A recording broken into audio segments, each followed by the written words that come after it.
आज विश्व पालुची 10ମ अंतर्जातीय जोग दिवस। जोग हेउची भारतीय दर्शन और ज्ञानपुंजर एक अनुभूति सिद्ध विभव। प्राचीन भारतीय संस्कृति उद्भव पतंजलि जोगसूत्र हेउची विश्व मानव समाज को भारतर एक महार्घ अवदान।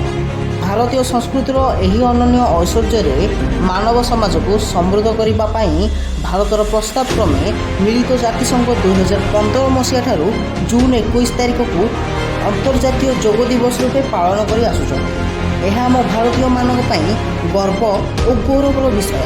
चलित वर्ष जोग दिवसर प्रमुख लक्ष्य हेउची निज पई और निज समाज पई जोग। आसंतु एही लक्ष्य साधन निमंते आमे समस्त नियमित भावे योगाभ्यास ब्रती होई निजर तथा समाजर कल्याण साधन करने सह सामाजिक जीवन को संहतिपूर्ण और समृद्ध करवा।